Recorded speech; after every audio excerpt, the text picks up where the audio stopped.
Well, first off, welcome to Clemson. Obviously, they won their regional and did it in a good fashion. Tough little teams in each one of the regionals. Obviously, we're pleased to have come through our regional and setting up an exciting matchup.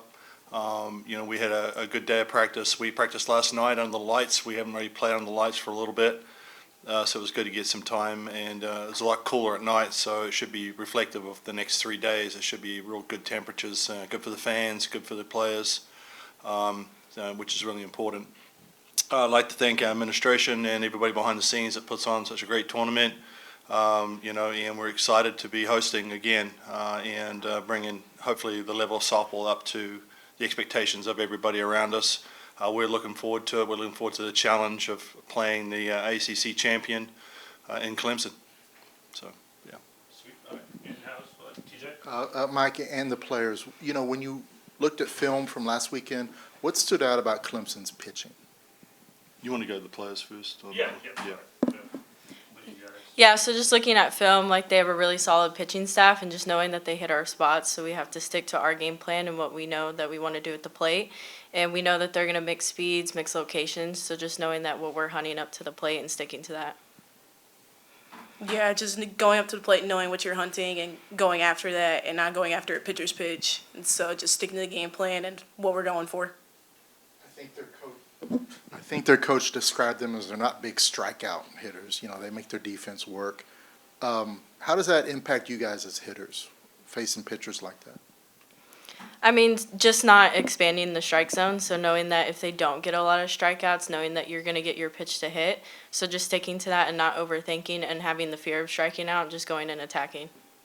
Yeah, just knowing they're not going to blow by you for strikeout if they're not strikeout numbers. And so just going up there with the confidence that you're going to make contact. It's just whether you're going to make contact off a not so good pitch or on your pitch. For players? Yes. Okay. Guys, on, I believe it was Sunday. Yeah, Sunday.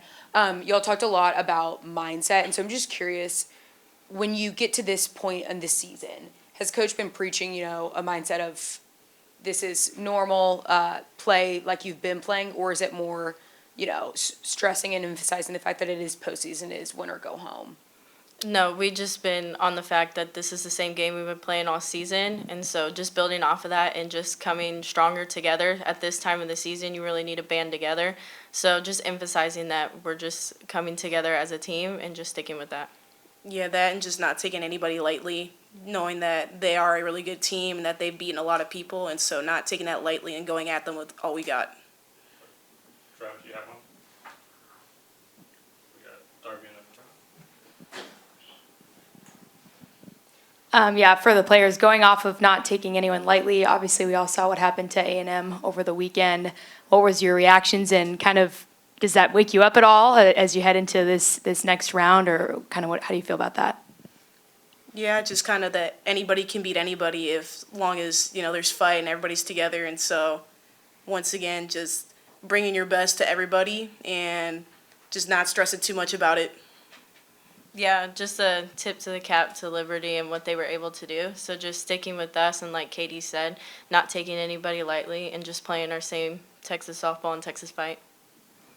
And then can I do one more? And again, for both of you, how would you describe what happened in the regional with your offense and how you guys were able to just really turn things back on again? Yeah, I think it's just that hitting starting to click throughout our whole lineup once again, and so now there's just no breaks from the lineup between anybody can hit for power, for gap to gap, and so having that click at this moment really is beneficial for us and our pitchers. Yeah, I mean, our hitting was contagious. I mean, the top of the lineup is really strong for us and just getting on, and so just passing the bat throughout the lineup is what we were really strong. And for you, Leanne, you really swung the bat well at regionals. Did you tweak anything for the last few weeks of the season, or how do you account for kind of getting hot? I would just say my mindset, just knowing that going up there with confidence and knowing that my coaching staff, has the confidence in me, so why not go up there knowing that everyone else believes in me, so that I need to believe in myself and just trust that I got what it takes. Anything else in-house? Anything on the Zoom? If you don't mind, just raise your hand. Or go ahead, Eric. Yeah, for the player, Katie, you described Leanne and the type of player that she is, and then Leanne, you described Katie and the type of player Leanne, she's one of my best friends, and so we kind of we feed off each other, and so she's very energetic, and just her play really helps me in the infield because she just continues to talk with me, and we kind of joke about things just to keep it lightheaded and not be so stressed in like pressure situations, and so I'd say that she's a very good leader in her own way for me in the middle infield. Yeah, just going off of that, obviously my best friend playing up the middle is kind of an advantage for us up the middle. So just taking and running with that, she keeps me calm on the field, and even at the plate, she's kind of like my like go-to person. If something goes wrong, I'm like, hey Katie, come on, make me laugh or something. So just having her there, she's just such a strong person at the plate too. So if she's seeing the ball well, I'm like, hey Katie, like, what are you seeing? What are you feeling? So just running to her for those kind of things. How long did it take you to gel from a defensive standpoint in the infield? Not too long. We did kind of practice there in the fall. It was just kind of getting that in-game situation kind of work. Yeah, I think just being so close, like off the field, it honestly just clicked on the field. So it was pretty easy for us to kind of flow into it. Anything else for the players? One Mississippi, two Mississippi. All right. Appreciate you guys. Thank you. All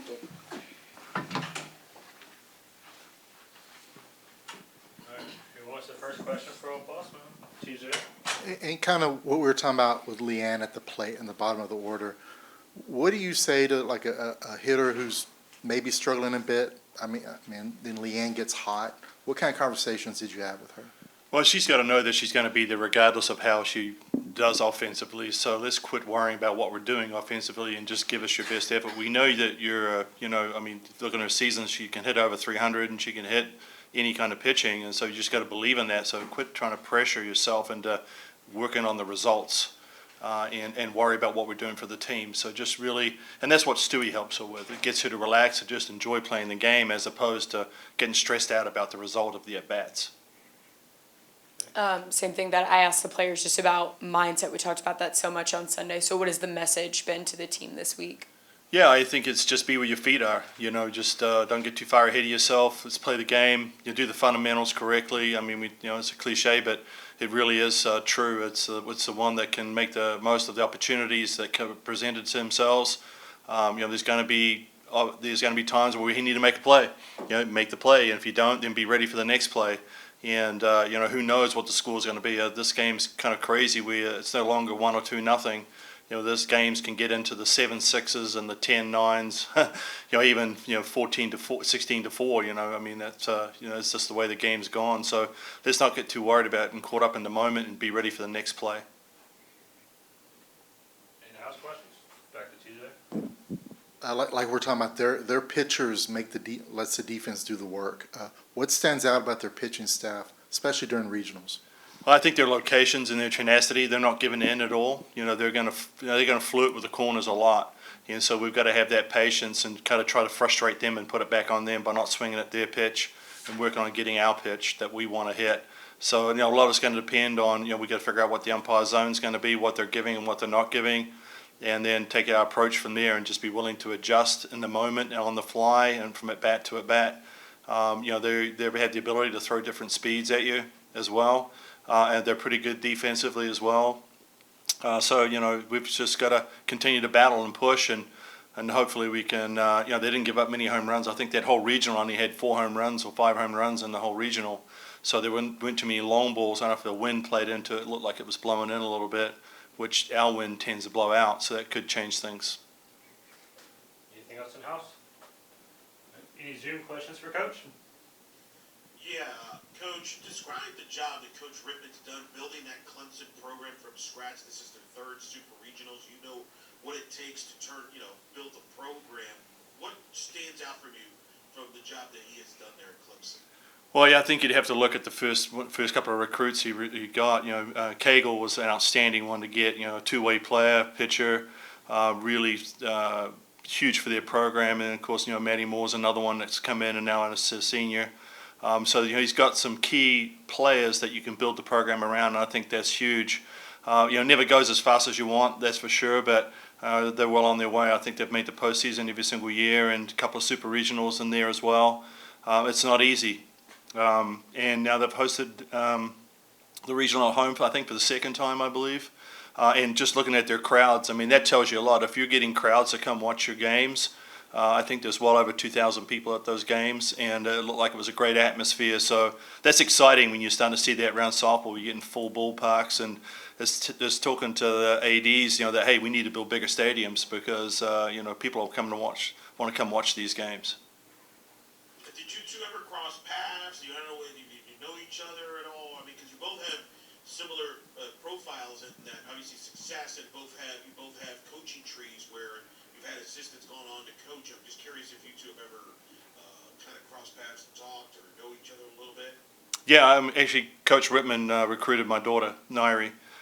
She was a pitcher for them for a couple of years, and we played against each other, coached against each other when I was at Oregon. So I have some history with John, and I thought a lot of him as a coach. Obviously, to send my daughter there, and his programs and success at Stanford were great. And then, of course, he's bringing that success to Clemson now.